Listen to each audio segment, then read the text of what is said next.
da mesma forma que um médico, eu falei isso com você já há alguns anos, né?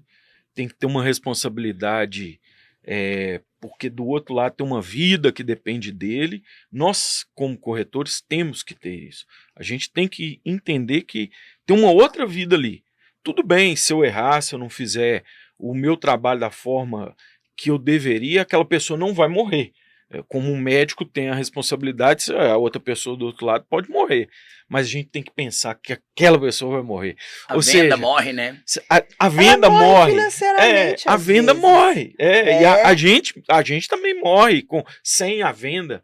Então, o nosso processo ele inicia com o ser corretor, não estar corretor, né? Exatamente. E como você não conhece de mecânica de carro, aí você procura um mecânico, o que você espera dele? Você espera que ele seja honesto com você e que ele faça o trabalho dele, né, que ele atue naquilo que ele tem conhecimento, né? Sim. Então você tem que confiar naquele profissional. Você não tem outra opção. Então, quando a pessoa ela fala assim, eu preciso comprar um imóvel, ela precisa do corretor, ela precisa confiar nele.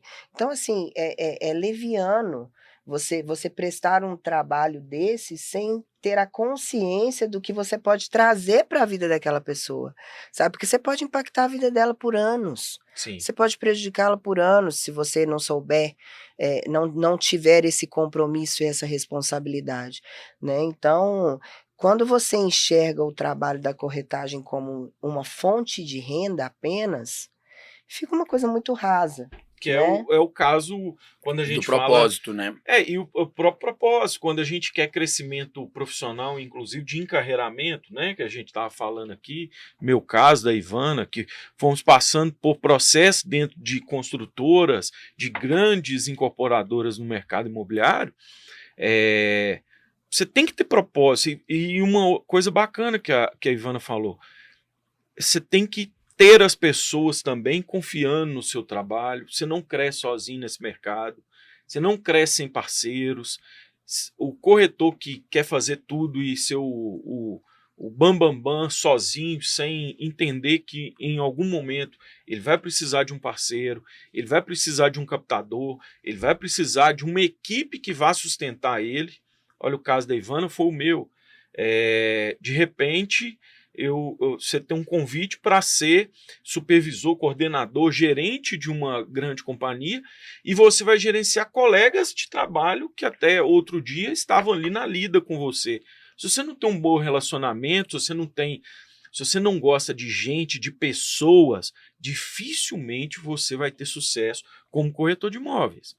O corretor, ele tem que, primeiramente, entender que as pessoas são o objetivo final e que os colegas, os amigos de trabalho são importantes para ele. Quando eu falo, né, na minha trajetória, quando eu entrei para uma loja para ser corretor, e o Léo, o pai do Leleco, foi meu primeiro supervisor de venda. Ele era o meu supervisor daquela loja. E ele virou para um corretor e falou assim, Jefferson ficou muitos anos na MRV em São Paulo, Jefferson, tem uma história legal no mercado imobiliário também, atua hoje em dia com o mercado para estacionamentos, né? Não está nesse mercado tradicional, mas continua no mercado imobiliário. E o Jefferson me pegou e me apadrinhou naquele momento. E o que eu fiz? Fui aprender com ele. E ele me ensinou. Logo depois ele foi promovido e logo depois eu fui, porque um vai ensinando o outro, as experiências vão sendo passadas, e se você confia e se você entende que é importante o seu processo dentro daquela equipe, daquela empresa, não é só o dinheiro. Não é só. O dinheiro vai ser um ponto muito positivo, nós devemos falar disso aqui, mas o crescimento profissional, o encarreiramento, ele está muito ligado a você também gostar, entender e querer trabalhar com pessoas.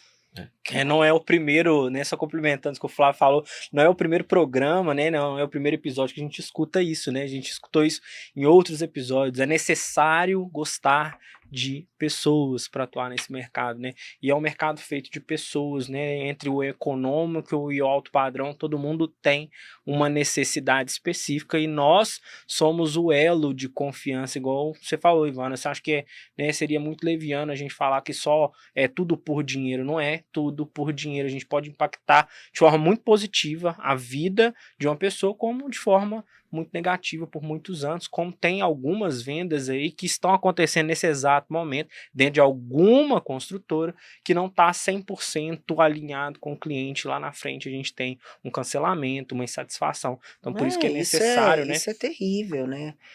Mas sabe o que que acontece? Até a forma como o corretor ele entra nesse mercado, né? Muitas vezes por uma necessidade e porque tudo deu errado e aí é fácil entrar, ele já entra com um nível de ansiedade hard, né? Ele precisa fazer dinheiro. E aí ele foca no quê? Ele foca na venda, ele não foca na pessoa. Ele foca no. Ele tá atendendo o cliente de fazer, fala, quanto é minha comissão aqui, quanto que isso aqui vai dar? Cara, tipo assim, tem que ser uma construção que a pessoa tem que ter uma cabeça macro, ela tem que pensar que aquilo ali é retroalimentado, sabe?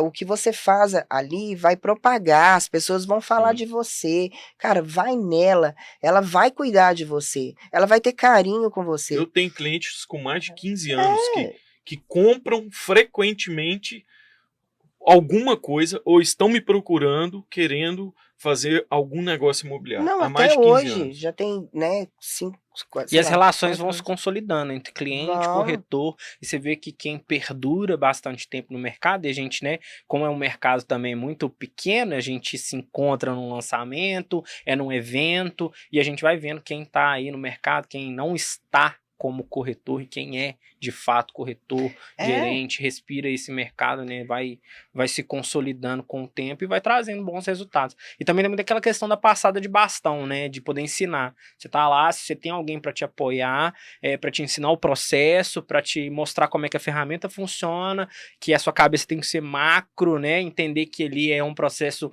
né, que vai se retroalimentando, que é muito similar àquele, né, processo ali do agricultor, né, ele não planta a sementinha lá de tarde agora, ó, daqui a pouquinho tá aqui para eu colher, não é assim. Se você quer ter uma carreira de longo prazo, você tem que ter bons parceiros e ensinar as pessoas. Quando eu recebi um telefonema, uma mensagem há, sei lá, uns 2 anos, 1 ano e meio, 2, o Marcelo Leal. Eu lembro da primeira venda que eu fiz com ele, eu ensinando ele.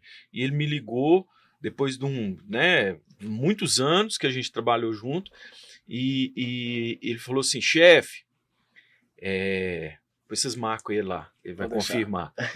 Um abraço, Marcelo. Chefe, lá em Uberaba, né, ele tem uma grande imobiliária em Uberaba.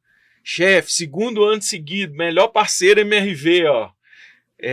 E falando, e a gente batendo papo desse processo de aprendizagem, né? Quando eu vejo pessoas do mercado imobiliário que trabalharam comigo, há pouco tempo veio aqui, né, o Rafa. Sim, Nascimento, lá na Direcional. Rafa, a gente não trabalhou muito tempo junto. Rafa era guerreiraço de Rafa, vai para o eu era gerente regional da operação e eles eram meus braços ali, né? Rafa, vai para Uberlândia, Rafa, Rafa, atende aquele cliente, Rafa, resolve isso. E sempre pronto. Ricardo, Pedro Titi, Fã teve aqui Pedro também. Fã, Ricardo Titi, gerente lá na VIC hoje, está lá no Rio. Show, abraço pro Ricardo aí. Né? E quando a gente vê essas pessoas que começaram com a gente, que a gente treinou, que a gente gastou tempo, mas que estão aí, são gerentes de grandes empresas, são diretores de grandes empresas, estão bem no mercado, às vezes estão trabalhando sozinhos, às vezes estão, né, gerenciando cadeias de imobiliária. Arthur, nós falamos agora aqui, está lá na Netmóveis, muitos anos, primeiro lugar como melhor gerente. O Wesley está lá em Lagoa Santa, fazendo um trabalho super legal, né, para a imobiliária dele. Então, várias pessoas que você vai vendo que o seu trabalho, que a sua dedicação, que o seu tempo ali foram legais. Eu lembro minha primeira promoção lá na consultora Tenda, né? Quem me promoveu não foi o gerente imediato, foram meus colegas. Nós fizemos uma reunião assim e foi feita uma votação quem deve ser promovido? E votaram em mim. Eu Que tinha que legal. me dedicar para aquelas pessoas depois, né? Para fazer com que aquele trabalho Uma liderança conquistada, né? foi conquistada. A duros trabalhos de segunda a segunda.